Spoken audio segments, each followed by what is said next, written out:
আসসালামু আলাইকুম এভরিওয়ান, কি অবস্থা সবার? আশা করি সবাই অনেক ভালো আছেন।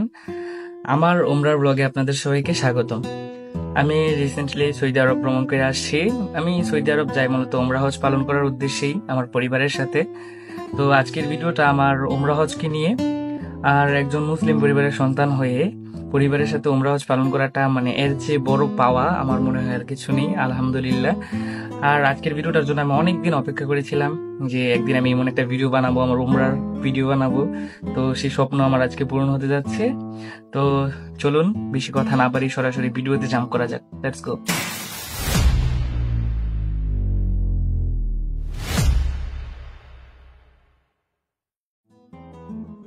আমি এই মুহূর্তে যাচ্ছি হচ্ছে আয়েশা মসজিদ, কেননা এটা ছিল আমার দ্বিতীয় উমরা।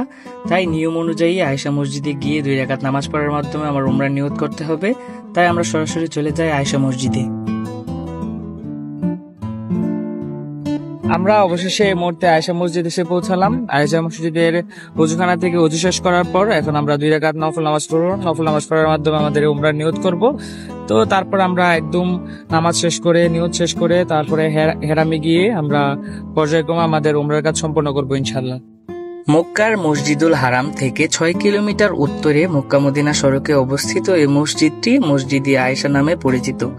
বিদায় হজের সময় রাসূলুল্লাহ সাল্লাল্লাহু আলাইহি সাল্লামের স্ত্রী আয়েশাকে তার ভাই আব্দুর রহমানের সাথে হারামের বাইরে এখান থেকে উমরাহর ইহরাম বাঁধার জন্য পাঠিয়েছিলেন। তখন থেকেই হাজিরা এখান থেকে এসে উমরার নিয়ত করে এবং এহরাম বাঁধে। আর মসজিদটির সৌন্দর্যের কথা আর কি বলবো, দেখলে চোখ জুড়িয়ে যায়।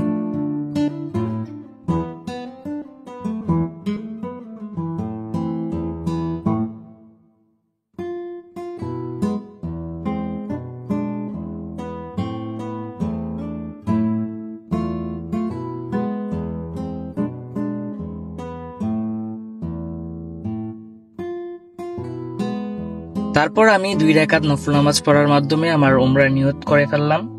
তারপর আয়েশা মসজিদ থেকে সরাসরি চলে যাই আমরা হেরাম শরীফে। তো প্রথম যেদিন আমি কাবাটা দেখি, মানে এটা আমার কি একটা অনুভূতি হয়েছিল সেটা আমি ভাষায় প্রকাশ করতে পারবো না। কত ভিডিওতে, মোবাইলে, টিভিতে, বিভিন্ন জায়গায় আমরা কাবা দেখি, কিন্তু প্রথম যেদিন সরাসরি আমি কাবা শরীফ দেখেছি, মানে এটা যে কি একটা অনুভূতি ছিল, কি একটা ভালো লাগা ছিল, আমার জীবনের অন্যরকম একটা মুহূর্ত ছিল এটা।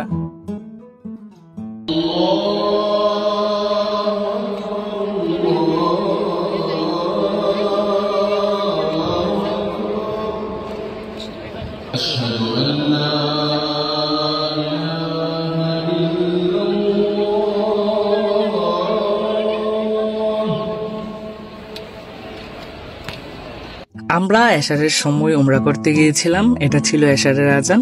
এখন এশার নামাজ পড়ে তারপর আমাদের ধাপে ধাপে উমরার কাজ সম্পন্ন করব।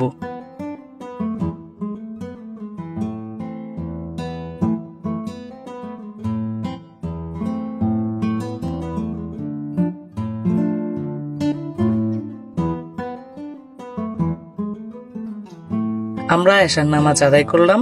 এখন আমাদের উমরার প্রথম কাজ কাবা শরীফ 7 বার তাওয়াফ করা শুরু করব।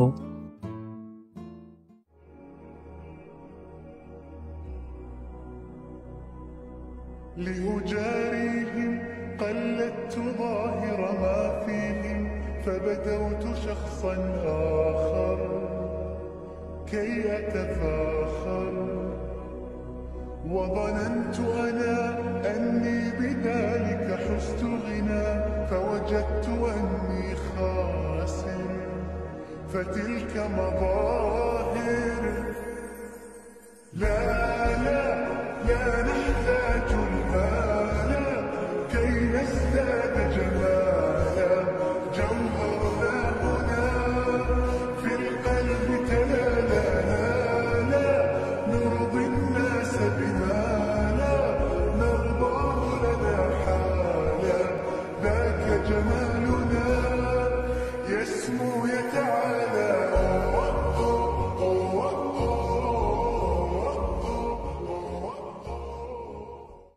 তারপর একে একে করে আমার 7 বার চক্কর দেওয়া শেষ হলো। তো 7 বারের চক্করের মধ্যে আমি মাকামে ইব্রাহিম দৌড়ি, তারপরে হচ্ছে কাবা শরীফে দৌড়ি, কাবা শরীফে চুমু দিই। কিন্তু আমার একটাই আফসোস থাকবে যে আমি পাথরে চুমু দিতে পারি না, এই সৌভাগ্যটা হয় নাই। ইনশাল্লাহ সামনে কোনোবার গেলে আবার চেষ্টা করব। একটাই লক্ষ্য রাখবো যে আমি যাতে পাথরে চুমাটা দিতে পারি। তারপর কাবা শরীফের সামনে 2 রাকাত নামাজ আদায় করলাম, জমজম কুয়ার পানি পান করলাম। এখন আমরা যাব সাফা মারওয়া সাই করতে। সাফা স্টার্ট। আমাদের সাফা মারওয়া 7 বার সাই করার মাধ্যমে আমাদের আজকের উমরা সম্পন্ন হবে। আর এই সাফা মারওয়ার ইতিহাস হচ্ছে ইসলামী বর্ণনা অনুযায়ী ইব্রাহিম আলাইহিসসালাম আল্লাহর আদেশে তার স্ত্রী হাজারা আলাইহিসসালাম ও শিশুপুত্র ইসমাইল আলাইহিসসালামকে অল্প কিছু খাদ্যদ্রব্য সহ সাফা ও মারওয়ার কাছে মরুভূমিতে রেখে আসেন। তাদের খাবার ও পানি শেষ হয়ে যাওয়ার পর হাজেরা পানির জন্য এই 2 পাহাড়ের মাঝে 7 বার যাওয়া আসা করেন। তাই এই 2 পাহাড়ের মাঝে হাজিদের 7 বার সাই করতে হয়। আর এই গ্রিন লাইটটি যতটুকু স্থান জুড়ে আছে ততটুকু স্থান দৌড়ে যেতে হবে। আর এখানের একটা মজার বিষয় হচ্ছে এই যে আমার দাদা ভাই এবং আমার ছোট বোন তারা দৌড় প্রতিযোগিতা করতো, কে কার আগে যেতে পারে। সব মিলিয়ে আমার পরিবারের সাথে আমি অনেক আনন্দদায়ক কিছু মুহূর্ত কাটিয়েছি এখানে। তো দেখতে দেখতে আমাদের 7 বার সাই করার মাধ্যমে আমাদের উমরা হজ সম্পন্ন হয়ে গেল। সর্বশেষে যেটা বলতে চাই, আমি উমরা হজ সম্পন্ন করার মাধ্যমে আমার পরিবারের সাথে অনেকটা সময় কাটাতে পারছি, অনেক আনন্দ করছি, মজা করছি, আল্লাহর কাজও করছি। তো সব মিলিয়ে অন্যরকম একটা মুহূর্ত ছিল, আলহামদুলিল্লাহ। আর আজকের উমরায় আমার সাথে ছিল আমার আব্বু, আম্মু, কাকা, ছোট বোন, ভাই, সবাই ছিল, দাদা ছিল, দাদি ছিল। আলহামদুলিল্লাহ সম্পূর্ণ পরিবার আমরা হজ পালন করলাম, আলহামদুলিল্লাহ। আর এই ছিল আমার আজকের ভিডিও। এখানেই আমি আমার উমরার ব্লগ শেষ করছি। তো এটা আমার একটা স্বপ্নের মতো ভিডিও ছিল। আমার অনেক স্বপ্ন ছিল যে এই ভিডিওটা আমি একদিন করব। আলহামদুলিল্লাহ আল্লাহ তাআলার অশেষ রহমতে আমি এটা করতে পারলাম। তো সামনে সৌদি আরবের আরো অনেক ব্লগ আসতেছে, সবাই আমার পেজে চোখ রাখুন।